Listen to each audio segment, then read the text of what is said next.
ጤና ይስጥልኝ። እንግዲህ ስለ ዘመኑ እግር ኳስ ሲነሳ አንድ በተደጋጋሚ የሚገለጽ ነገር አለ።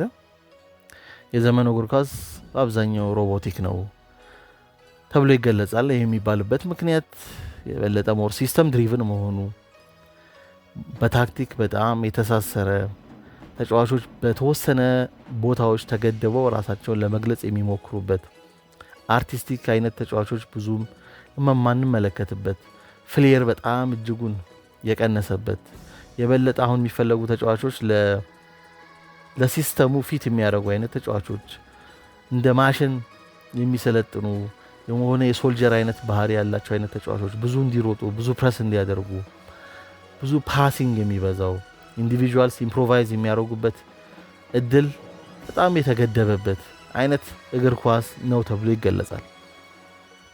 ይህም እንግዲህ ከአመታት በፊት ምናልባት ከሁለት አስርት ዓመታት በፊት እንመለከታቸው የነበሩትን ሞር አርቲስቲክ አይነት ተጫዋቾች ፍሌራቸው አስደናቂ የሆነ ኳስን ለመመልከት ምክንያት የሚሆኑን አይነት ተጫዋቾች ተመናምነው ነው እንግዲህ በአመታት ውስጥ የተመለከት ነው። በዛም ምክንያት ነው እንግዲህ ምናልባት በሁለት ቡድኖች መካከል የሚደረጉ አብዛኛው ጨዋታዎች በአብዛኛው የቼዝ አይነት ጨዋታ የሚመስል ባህሪ ያለው ተብሎ የሚገለጸው ማለት ነው። አሁን ላይ ግን ከቅርብ ጊዜ ወዲህ እነዚህ አጣነው የምንለው አይነት ፍሌር ያላቸው ተጫዋቾች ብቅ ብቅ እያሉ ይገኛሉ። ስለዚህ በዛሬው ፕሮግራም በአጠቃላይ ካለፈው ጊዜ ጀምረን ስለነበረው ከታክቲካል አንጻር፣ ከተጫዋቾች አንጻር፣ ከተጫዋቾች ነፃነት አንጻር በአሰልጣኞችም በተጫዋቾችም በኩል ስለነበሩ አንዳንድ ነጥቦችን ለማንሳት እሞክራለሁ። በተለያዩ ክፍሎች ከፍዬ ለማየት እሞክራለሁ። በአራት ወይ በአምስት ክፍሎች ለማየት እሞክራለሁ ማለት ነው። ከቀደመው ጊዜ ጀምሬ ማለት ነው። የመጀመሪያው የሚሆነው እንግዲህ ደ ጎልደን ኤጅ ምናልባት ወርቃማው ጊዜ ሊባል የሚችለው ማለት ነው። ከፍሌር አንጻር ማለት ነው። አስደናቂ ኢንዲቪጁዋልስ የነበሩበት ማለት ነው። ይህን ጊዜ ምናልባት ከ1950ዎቹ እስከ 1990ዎቹ ድረስ አድርገን ይህን ኤራ ልናስበው እንችላለን ማለት ነው። በዛን ጊዜ የእግር ኳስ በዋናነት ዋና ተዋናዩ የእግር ኳስ ተጫዋቾቹ ናቸው። ስለዚህ ብዙ ውሳኔዎች፣ ብዙ ነገሮች ተጫዋቾቹ ላይ ቤዝ ሊያደርጉ ነው የሚገባው። ኦፍኮርስ አሁንም ኳሱን የሚይዙ ተጫዋቾቹ ናቸው። ነገር ግን አሰልጣኞች ኦልሬዲ ከጨዋታው በፊት ልምምድ ላይ በሚሰጧቸው ትዕዛዞች በዛች ፓተርን ውስጥ ለማለፍ የሚደረጉ በአብዛኛው ጥረቶች ነው የምናስተውለው። ነገር ግን እግር ኳስ የበለጠ በነፃነት ተጫዋች ራሱ እንዲገልጽ የሚችልበት እድል በብዛት ሊፈጠር ይገባል ብዬ አስባለሁ እና ባለፈው ጊዜ አሁን በጠቀስኩት ጊዜ ላይ ሞር ፕሌየር ድሪቨን ነበረ ማለት ነው እግር ኳሳችን። አሁን ያለውን ሲስተም ድሪቨን ካልነው ሞር ፕሌየር ድሪቨን ነበር ማለት ነው። ተጫዋቾች የበለጠ የሚመሩት አይነት እግር ኳስ ነበር የምንመለከተው። ኢንዲቪጁዋል ብሪሊየንስ ላይ በደንብ አትኩሮት የሚያደርግ ኢምፕሮቫይዜሽኖች በደንብ የምንመለከትበት የበለጠ የስትሪት ስታይል አይነት ክሬቲቪቲ የምንመለከትበት አይነት እግር ኳስ ነበር።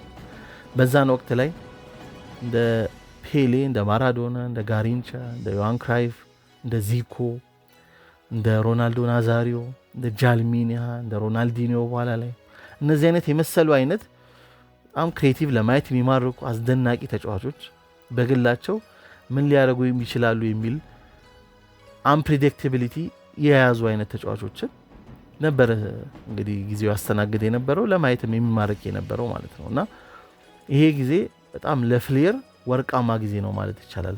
በአብዛኛው ውሳኔዎች በተጫዋቾች ራሳቸውን በሚገልጹበት ጊዜ የሚከናወን በመሆኑ ማለት ነው። አሰልጣኞችም ምንም ታክቲክ የለም ወይም ፎርሜሽኖች የሉም ማለት አይደለም በጊዜው። ነገር ግን ይሄንን ከፍሪደም አንጻር ወይ ከተጫዋቾች ነፃነት አንጻር እሱም ሞር ፕራዮሪታይዝ በማድረግ ቅድሚያ በመስጠት እነዚህ የፈጣሪ ተጫዋቾች ክሬቲቭ ተጫዋቾች ራሳቸውን የሚገልጹበትን እንግዲህ መንገድ ያዘጋጁ አይነት አሰልጣኞች ነበሩ በጊዜው የነበሩ ማለት ነው። ለምሳሌ በብዛት የሚጠቀሰው የብራዚል ብሔራዊ ቡድን 1982 እና 86 ዓለም ዋንጫ ላይ ይዞ የቀረበው ቴሌ ሳንታና አንደኛው ሊጠቀስ የሚችል አሰልጣኝ ነው። እንግዲህ ቴሌ ሳንታና በጣም የፍሪ ፍሎዊንግ አታኪንግ ፉትቦል የሚጫወት አይነት አሰልጣኝ ነው። ውበት ላይ በጣም የሚጨነቅ አይነት አሰልጣኝ ነው። ለተጫዋቾች ነፃነት በመስጠት የሚደነቅ አሰልጣኝ ነው ማለት ነው። በቅርጽ አንጻር 4-2-2-2 የሚመስል አይነት ቅርጽ መሀል ላይ ያሉት ሁለቶች ከፊት መስመር ካሉት ሁለቶች ኋላ ያሉት ማለት ነው አራት ማዕዘን አይነት ቅርጽ የሚሰሩበትና ማጂክ ስኩዌር ተብሎ ይገለጽ ነበር ማለት ነው። እና አስደናቂ የሆነ እግር ኳስ የሚጫወት ብሔራዊ ቡድን ነበር። እንግዲህ 1982 ብሔራዊ ቡድን ዓለም ዋንጫን ባያነሳም በተለያየ ጊዜ እንግዲህ በአድናቆት የሚገለጽ አይነት ቡድን ነው ማለት ነው። ይሄ የቴሌ ሳንታና ቡድን ማለት ነው። ምናልባት ዋንጫ ካነሱት ከብራዚል ብሔራዊ ቡድኖችም አንጻር ከነሱ ባልተናነሰ በጣም በብዙሃን ልብ የቀረ በብዙሃን ዘንድ እንግዲህ ትውስታ ውስጥ የሚገኝ ብሔራዊ ቡድን ነው። እንግዲህ 1982 ማለት ነው። 1982 ብዙ ይወራለታል እንጂ 1986 አስደናቂ ቡድን ነበር። በነገራችን ላይ ከ82 በማይተናነስ መልኩ ድንቅ ቡድን ነበር። ያም በተመሳሳይ የቴሌ ሳንታና ቡድን ነበር ማለት ነው። ቴሌ ሳንታና ከናሽናል ቲሙ በተጨማሪ ደግሞ ሳኦ ፖሎም የሊበርታዶሬስንም እንደገና አሁን ክለብ ወርልድ ካፕ ምንለው እንግዲህ ቻምፒዮንስ ሊግ እና የሌሎች አህጉራት አሸናፊዎች መጨረሻ ላይ የዓለም ዋንጫውን የክለብ የዓለም ዋንጫውን አሸናፊ ለመሆን የሚያደርጉት አይነት ጨዋታ በፊት ላይ ኢንተርኮንቲኔንታል ካፕ ይባል ነበር። እሱንም አሸናፊ ሆኖ ነበር። ሊበርታዶሬስም 2 ጊዜ ማሸነፍ ችሎ ነበር ከሳኦ ፖሎ ጋር ቴሌ ሳንታና ማለት ነው። በዛ ቴሌ ሳንታና የሳኦ ፖሎ ቡድን ውስጥ እንደ ራይ የቀድሞ የፒኤስጂ አስደናቂ 10 ቁጥር ማለት ነው ካፉ አለ። እነዚህ አይነት ተጫዋቾች በነፃነት እንዲጫወቱ እድል ፈጥሮላቸው ነበር ማለት ነው። ቴሌ ሳንታና ምን ተብሎ ይጠቀሳል እንደ አባባል ማለት ነው ከቴሌ ሳንታና ጋር አሶሺየት ተደርጎ የሚጠቀስ ማለት ነው። ዊኒንግ ኢዝ ናት ኤቭሪቲንግ ፕሌይንግ ቢዩቲፉሊ ኢዝ ይላል። ያው ማሸነፍ ሁሉ ነገር ማለት አይደለም፣ ግን በውበት መጫወት ነው ለማለት ነው። እንግዲህ ቀጥታ ልንተረጎመው ስንሞክር ማለት ነውና እንግዲህ አስደናቂ አንድ አሰልጣኝ የነበረው በወቅቱ ማለት ነው ለተጫዋቾች በሚሰጠው ፍሪደም እና እንግዲህ ተመልካች የተዝናናበትን እግር ኳስ ያሳየን አንደኛው ቴሌ ሳንታና ነው። ሌላኛው አሰልጣኝ ደግሞ አርጀንቲናው ሴዛር ሉዊስ ሜኖቲ ነው ማለት ነው። ሴዛር ሉዊስ ሜኖቲ ደግሞ አርጀንቲና ብሔራዊ ቡድንን በ1978 አሸናፊ ያደረገ ዓለም ዋንጫ ታሸናፊ ያደረገ አሰልጣኝ ነው። እንደ ማሪዮ ካምፓስ አይነት በስብስብ ውስጥ የያዘ ነው። ለነሱ አይነት ተጫዋቾች ነፃነት የሰጠ ነው። ለአርቲስቲክ አይነት አጫወት በጣም ፕራዮሪቲ የሚሰጥ አሰልጣኝ ነው። እንግዲህ በፍልስፍና ለአታኪንግ ፉትቦል ለአርቲስቲክ በደንብ ቦታ ሰጥቶ የሚሰጥ አሰልጣኝ ነው ሜኖቲ ማለት ነው። እንደዚህ አይነት አሰልጣኞች ነበሩ የበለጠ ለነፃነት በጣም ብዙ ቦታ የሚሰጡ ማለት ነው። በጊዜው ሌላ ሳውዝ አሜሪካ ላይ የነበሩ የኮሎምቢያ አሰልጣኞች ነበሩ። አንድ የኮሎምቢያ አሰልጣኝ ነበር ለፍራንሲስኮ ማቱራና የሚባል የካርሎስ ቫልደራማን እንግዲህ ያሰለጠነ አሰልጣኝ ነው። ቫልደራማ እንግዲህ በ1980ዎቹ 90ዎቹ የነበረ አስደናቂ 10 ቁጥር ነው። እንግዲህ ለቫልደራማ አይነት ተጫዋች ነፃነት ከሰጡ አሰልጣኞች ውስጥ የኮሎምቢያ አሰልጣኞች ውስጥ ይሄ የጠቀስኩት ፍራንሲስኮ ማቱራና የሚጠቀስ ነው ማለት ነው። በአመታት ውስጥ እነዚህን የመሰሉ አሰልጣኞች ሞር ፍሌር ላላቸው አርቲስቲክ ለሆኑ ተጫዋቾች ነፃነት በመስጠት በእነሱ ስትራክቸር ውስጥ ኦፕሬት እንዲያደርጉ ራሳቸውን እንዲገልጹና እግር ኳሱ ውበት እንዲኖረው አድርጎታል ማለት ነው። ለዛ ነው የጎልደን ኤጅ ኦፍ ፍሌር ተብሎ የሚገለጸው ማለት ነው። በዛን ወቅት ላይ በዚያውን በጠቀስነው ጊዜ ውስጥ እንደ ሬኔስ ሚሼልም አይነት አሰልጣኝ ነበር። ሬኔስ ሚሼል ሞር ኦፍ ሲስተም ቤዝ አሰልጣኝ ቢሆንም ነገር ግን የተጫዋች ኢንቴሊጀንስ ላይ በጣም ቤዝ ያደረገ አሰልጣኝ ነው። ለኢምፕሮቫይዜሽን ቦታ የሚሰጥ አሰልጣኝ ነው ማለት ነው። እንደነው ዮሃን ክራይፍ እና ኔስኬንስ አይነት ተጫዋቾችን ነፃነት የሰጠ አይነት በፍሪደም እንዲንቀሳቀሱ እድል የሰጠ አይነት ተጫዋች ነው። ኢምፕሮቫይዝ እንዲያደርጉ እድል የሰጠ አሰልጣኝ ነው ማለት ነው። በቶታል ፉትቦል በተደጋጋሚ ስሙ የሚጠቀሰው ሬኔስ ሚሼል ማለት ነው። ዮሃን ክራይፍም ቢሆን ያ የባርሴሎና ቡድን የበለጠ የፖሴሽን ቡድን የፖዚሽናል አጫወት ቡድን ቢሆንም ነገር ግን ተጫዋቾች ግን ራሳቸውን ኤክስፕረስ እንዲያደርጉ የሚችሉበትን እድልም ፈጥሯል ማለት ነው። እንደነ ላውድሩፕ አይነት ሮማሪዮ አይነት እንደ ስቶይችኮቭ አይነት ተጫዋቾች ራሳቸውን የበለጠ በተሻለ ኤክስፕረስ የሚያደርጉበትን ኢምፕሮቫይዝ እንዲያደርጉ የሚችሉበትን እድል ግን አት ዘ ሴም ታይም ሰጥቷል ማለት ነው። እንግዲህ ፖዚሽናል አሰልጣኝ ተብሎ እንደ ፔፕ ጋርዲዮላ አይነት ለነሱ እንግዲህ እንደ አይዶል አይነት ተደርጎ የሚቆጠረው ዮሃን ክራይፍ ማለት ነው እግር ኳስ ላይ ትልቅ ተጽዕኖ ያሳደረ ተጫዋችም አሰልጣኝም እንደሆነ ይታወቃል። ነገር ግን በተወሰነ መልክ ነፃነትም ይሰጥ የነበረ አሰልጣኝ ነው ማለት ነው። ፍሪደም ለተጫዋቾች ራሳቸውን እንዲገልጹ ኢምፕሮቫይዝ እንዲያደርጉ እድል ይሰጥ የነበረ አሰልጣኝ ነው። አንደኛው እንግዲህ ይሄ ጎልደን ኤጅ ወርቃማው ጊዜ ለፍሌር ያልነው በ1950 እስከ 1990ዎቹ ነው። ከዚህ ጎልደን ኤጅ ለፍሌር ቅድሚያ ከሚሰጥበት ጊዜ ወደ ሞሮፍ ታክቲካል ወደ ሆነው ጊዜ መጣ ማለት ነው። ከ1990ዎቹ እስከ 2010 ሌት 1990ዎቹ ልንል እንችላለን። 1990ዎቹ መጨረሻ አካባቢ እስከ 2010 ድረስ ማለት ነው። አሰልጣኞች የበለጠ ሲስተም ዲዛይን ማድረግ ጀመሩ፣ ጨዋታን ኮንትሮል ለማድረግ ማለት ነው። የተለያዩ ጽንሰ ሀሳቦች የበለጠ ጎልብተው መጡ በዚህን ጊዜ ማለት ነው። እንደ ዞናል ማርኪንግ፣ ፕሬሲንግ አይነት ዳታ አናሊሲስ አይነት ነገሮች የበለጠ መምጣት ጀመሩ ማለት ነው። በጊዜው ይጠቀሱ የነበሩ አሰልጣኞች ውስጥ አንደኛው አሪጎ ሳኪ ነው። እንግዲህ ኤሲ ሚላን የጣሊያን ብሔራዊ ቡድን 1994 የዓለም ዋንጫ ይዞ የመጣ አሰልጣኝ ነው። ለብዙ እንግዲህ ከዛ በኋላ ለመጡ አሰልጣኞች ትልቅ ተጽዕኖ ያሳደረ ነው። እነ ፔፕም በተጨማሪ አሪጎ ሳኪን አይነት ይጠቅሳል ማለት ነው። 4-4-2 ዞናል ማርኪንግ በብዛት በተደጋጋሚ የሚጠቀስለት አሰልጣኝ ነው አሪጎ ሳኪ ማለት ነው። የበለጠ ከኢንዲቪጁዋልስ ይልቅ ፕሬሲንግ እና ሼፕ ላይ ቦታ የሚሰጥ አይነት አሰልጣኝ ነው አሪጎ ሳኪ ማለት ነው። ይሄ ኢንዲቪጁዋልስ የነበራቸው አይነት ነፃነት በተወሰነ መልክ እየተገደበ የመጣበት ነው።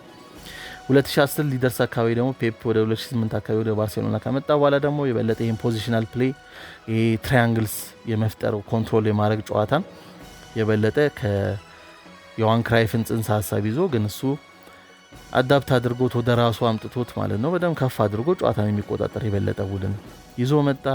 2000ዎች ላይ ደግሞ እንግዲህ 2000 መጀመሪያዎች ላይ እስከ 2000 ከዛም በኋላ ማለት ነው ጆዜ ሞሪኖ ደግሞ ሞሮፍ ፕራግማቲክ የሆነ አሰልጣኝ እንደሚገጥመው ቡድን አቀራረብ እንደዚህ አይነት ክሬቲቭ የሆኑ ፍሌር ያላቸውን ተጫዋቾች ነሊፋይ የሚያደርግ እንግዲህ ታክቲካሊ ዲሲፕሊን የሆነ አይነት አቀራረብ ይዞ መጣ። ስለዚህ ግለሰቦች የበለጠ ከሚሰጣቸው ነፃነት ይልቅ የበለጠ ለታክቲኩ ለሲስተሙ የበለጠ ቦታ ተሰጠው ማለት ነው። ጎልደን ኤጅ ያልነው ወይ ወርቃማው ጊዜ ያልነው ፍሌር ቦታ የሚሰጥበት ጊዜ አሁን ደግሞ ወደ ምን መጣ? እንደዚህ አይነት ፍሌር ያላቸው ተጫዋቾችን ለአሰልጣኞች ሞር ሪስኪ እንዲሆኑ አድርጓቸዋል ማለት ነው። ሪስኪ ናቸው ተብሎ እንዲታስቡ፣ ሊያቢሊቲ እንዲሆኑ ናቸው ተብሎ እንዲታስቡ አድርጓቸዋል። ምክንያቱም ከኳስ ውጭ ያላቸው እንግዲህ አገልግሎት አነስተኛ ነው ተብሎ በማሰብ ማለት ነው። አንድ ማስታወሰው እንግዲህ አሁን የፍሉሚኔንሴ ተጫዋች የሆነው እና ከኔይማር ጋር በሳንቶስ አስደናቂ ጊዜ ያሳልፈው ኮፓ ሊበርታዶሬስ ከአመታት በኋላ ሳንቶስ እንዲያሸንፍ ሲያደርጉ ከኔይማር ጋር አብሮ የነበረው ጋንሶ ማለት ነው። ጋንሶ አስደናቂ ተጫዋች ነበር። ወደ አውሮፓ መጥቶ ነበር፣ ወደ ስፔን። አሰልጣኙ የነበረው ኦርጌ ሳምፖሊ ነበር። ስፔን ሳይሳካለን ነው የተመለሰው። በዛን ጊዜ እንግዲህ ብዙ ጣቶች የተቀሰሩት በጋንሶ ላይ ነበረ። ኦርጌ ሳምፖሊ ጋንሶ እንግዲህ ሞር የፍሌር ተጫዋች ነው፣ የክሬቲቭ አይነት ተጫዋች ነው። ኳስ እግሩ ይግባ እንጂ የሆነ ተአምር መስራት የሚችል አይነት ተጫዋች ነው። ነገር ግን ከኳስ ውጭ ታታሪ አይነት ተጫዋች አይደለም፣ ፈጣን አይደለም። ስለዚህ ይህን አይነት አገልግሎት ሊሰጠው ስላልቻለ ነው በዛ ምክንያት ስፔን ሳይሳካለት እንግዲህ የለቀቀው ማለት ነው፣ ከሲቪያ ማለት ነው ጋንሶ ማለት ነው። ስለዚህ የበለጠ እንደዚህ አይነት አርቲስቲክ አይነት ተጫዋቾች ቦታ ወደ አለማግኘት ሄደዋል ማለት ነው። ይሄ አክቹሊ አፕን ያደረገው ከ2010 በኋላ ባለው ጊዜ ነው ማለት ነው። ነገር ግን ሀሳቡ ይሄ ነው ማለት ነው። ይሄ መታተር ከኳስ ውጭ ያለውን አገልግሎት ካልሰጧቸው እንደዚህ አይነት ተጫዋቾችን ወደ ስብስባቸው ላይ ማካተት እንደ ሪስክ እንደ ሊያቢሊቲ እንዲቆጠር ሆኗል ማለት ነው።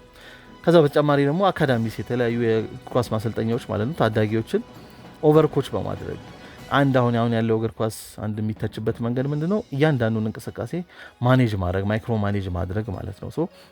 ይሄ ከታች ጀምሮ ከታዳጊዎች ጀምሮ ተጫዋቾችን እያንዳንዱ እንቅስቃሴን ኦቨርኮች በማድረግ ታዳጊዎች በራሳቸው አንዳንድ ስትሪት ፉትቦል አይነት ባህሪ ያላቸውን እንቅስቃሴዎች ወይም ራሳቸው ሊገልጹበት የሚችለውን መንገድ እንዲገድቡ አድርጎታል። ሞር ድሪሎች እንዲበዙ ሆነዋል ማለት ነው።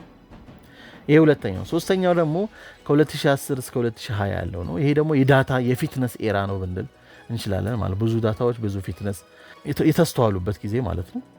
እንግዲህ አሁን እግር ኳስ ሞር ሮቦቲክ ሆኗል ብለናል። ስለዚህ አሰልጣኞችም የበለጠ የሚፈልጓቸው አይነት ተጫዋቾች እንደ ማሽን አይነት ብዙ የሚሮጡ ብዙ ፕሬስ የሚያደርጉ ሴፍ ፓሶችን በብዛት የሚያበዙ ክለቦችም የበለጠ ለሲስተም ፊት የሚያደርጉ ተጫዋቾችን በመምረጥ ኤክስፕረስ ራሳቸውን ከሚያደርጉት ይልቅ ሞር ለሲስተሙ ፊት የሚያደርጉ ተጫዋቾችን መምረጥ ጀመሩ ማለት ነው። የበለጠ ሞር ኦፍ ከፍሌር ይልቅ ኤፊሽንሲ ቦታ የተሰጠው ጊዜ ነው ማለት ነው።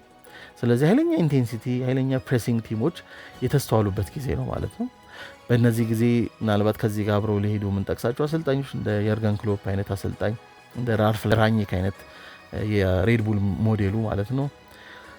እሱን ስንጠቅስ እንግዲህ ኃይለኛ የፕሬሲንግ የገገን ፕሬሲንግ የሚባለው ማለት ነው። አሁን ጀርመኖች በደንብ የሚታወቁበት እሱን አይነት ጊዜ የሚያሳይ ነው ማለት ነው። ስለዚህ የበለጠ አርቲስቲክ የሆኑ ተጫዋቾች እየቀነሱ እየተመናመኑ የበለጡ የመጡበት ጊዜ ነው ማለት ነው።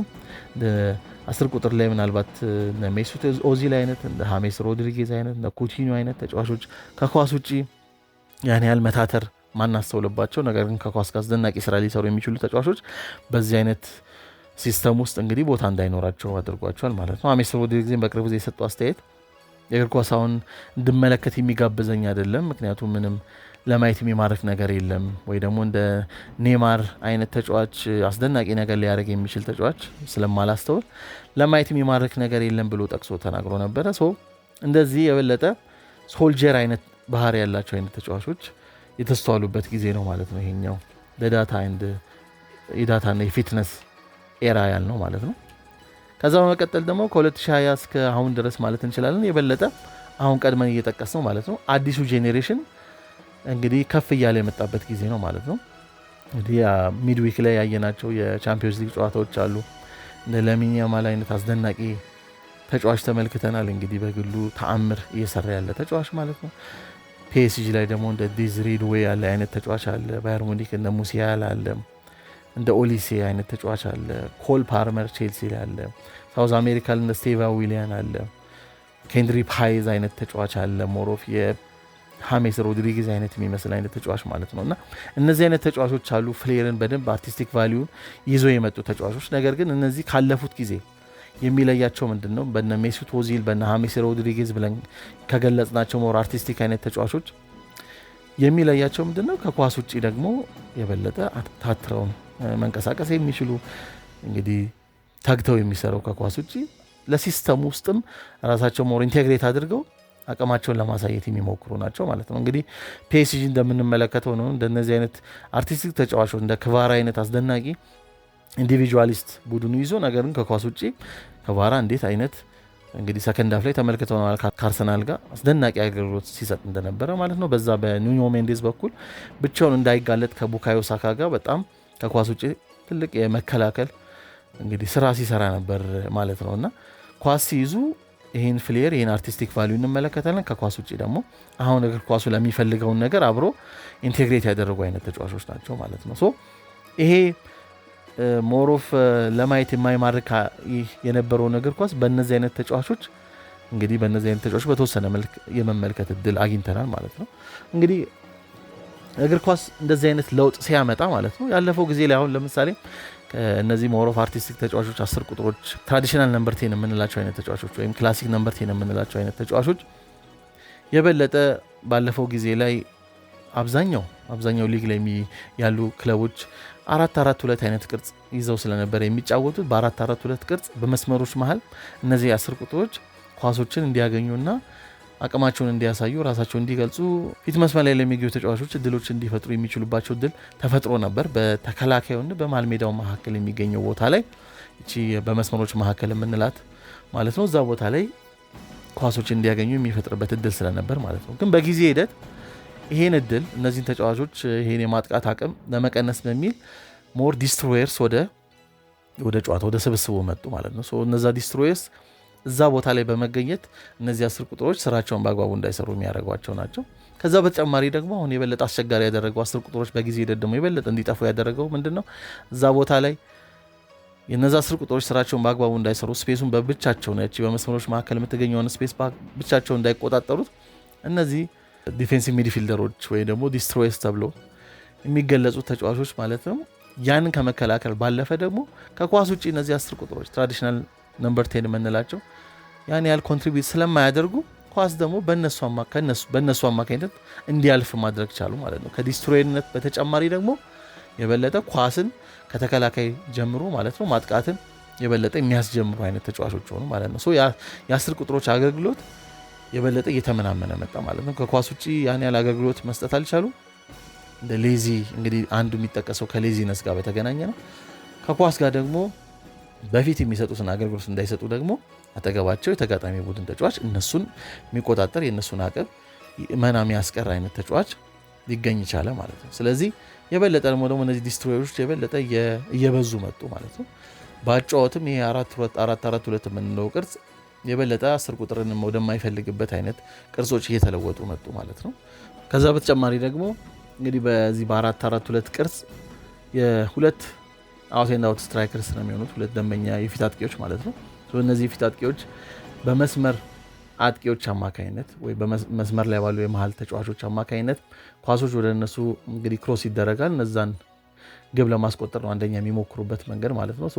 አሰልጣኞች ምን ወደ ማድረግ ሄዱ በኋላ ላይ የበለጠ የቁጥር አድቫንቴጁን መሀል ሜዳ ላይ ለማስፋት በሚል በሁለት አጥቂ መጫወት የሚባለውን በመቀነስ በአንድ አጥቂ በመጫወት ቅርጹንም ወደ ሞሮፍ ወደ 4-3-3 አይነት ቅርጽ በመሄድ ከዛም ባለፈ ደግሞ ኳሶችን ወደ ፊት አጥቂ ላይ ወደሚገኘው ተጫዋች ደንበኛ አጥቂ ሴንተር ከማድረግ ይልቅ የበለጠ ደግሞ የመስመር ላይ ያሉት ተጫዋቾች እንደ ዊንገር የምናያቸው ፊት ላይ ያሉት ከሶስቱ ግራና ቀኝ ያሉት ማለት ነው መስመር ላይ የሚያጠቁት አጥቂዎች በፊት ላይ እንግዲህ ሞሮፍ አንድ ፍሌር የሚገኘው በመስመር ላይ በሚጫወቱ ተጫዋቾች ነው። አሁን እነዚህ መስመር ላይ የሚጫወቱ ደግሞ ከፍሌር ይልቅ የበለጠ ኤፊሽንሲ ላይ ፎከስ እንዲያደርጉ ተደርጎ ግቦች በአብዛኛው ከዋይድ ፕሌይ እንዲገኝ ሆነ ማለት ነው።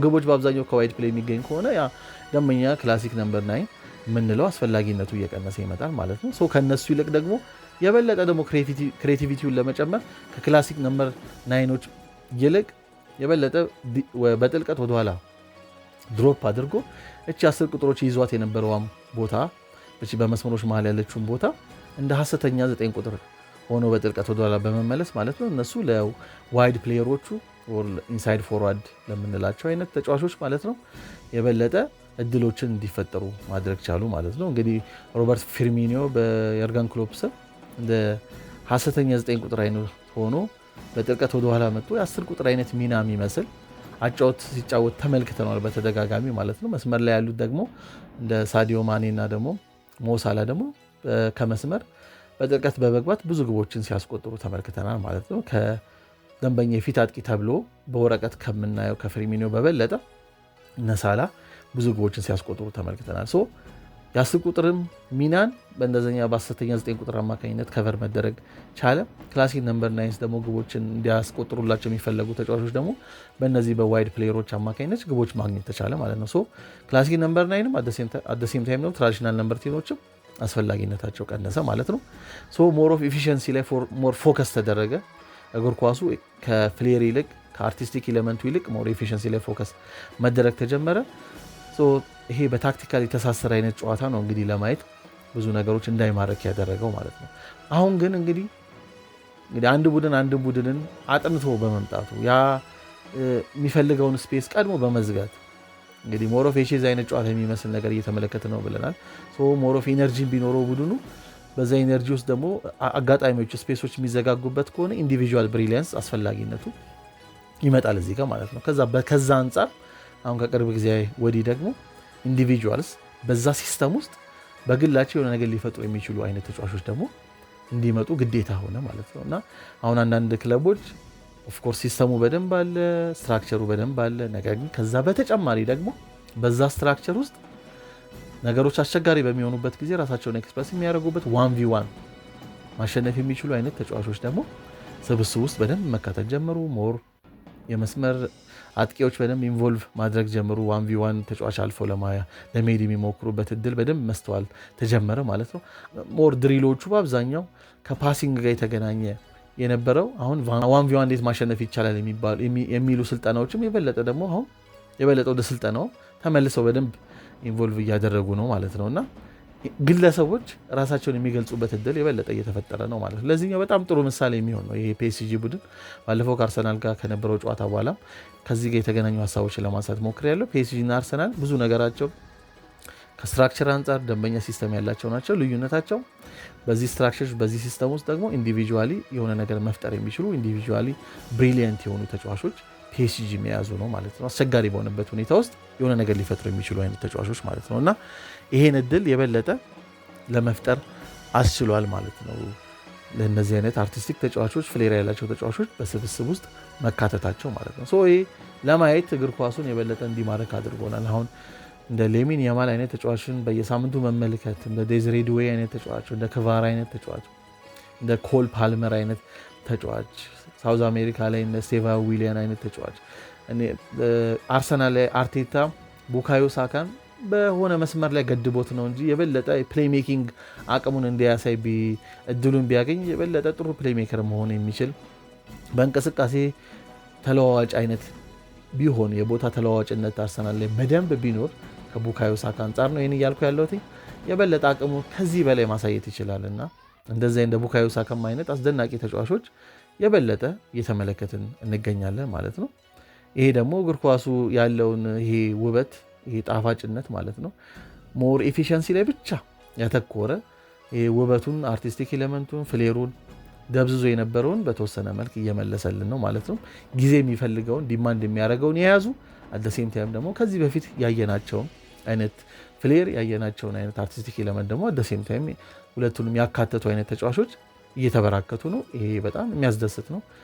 እንግዲህ የበለጠ ከዚህ በፊት የሚመጣው እግር ኳስ ላይ ይህን ሁለቱን ብሌንድ ያደረገ የዚህ ሁለቱ ሃይብሪድ ነው የሚሆነው ሲስተምንም ኢንዲቪጁዋል ብሪሊያንስንም ሁለቱን የሚያካተቱ አይነት በብዛት ስብስቦች ልንመለከት እንችላለን ብዬ አስባለሁ ወደፊትም። ከዚህ አንጻር የተወሰነ ነገር ለማንሳት ነው። እናንተም እስኪ በዚህ በእግር ኳስ ኢቮሉሽን ላይ ምን ትላላችሁ ማለት ነው። እነዚህ ጨዋታዎች እንግዲህ በተለይ ደግሞ ከአለፉት ጊዜያቶች ላይ በብዛት እግር ኳስ የተመለከታችሁ በቅርብ ዓመታት እየተመለከትናቸው የነበሩ ጨዋታዎች ላይ ምን ያህል ኢንተርቴን ያደርጋቸዋል በተለይ ከበፊት አንጻር ምን ትላላችሁ በዚህ ነጥብ ላይ? ፕላስ ደግሞ እነዚህ አይነት ደግሞ አርቲስቲክ ተጫዋቾች ደግሞ ወደ የበለጠ ታዳጊዎች ናቸው ወደፊት መምጣታቸው ከዚህ አንጻርስ ምን ትላላችሁ? እስኪ ሀሳባችሁን በሀሳብ መስጫው ላይ አስቀምጡልኝ እላለሁ። አመሰግናለሁ።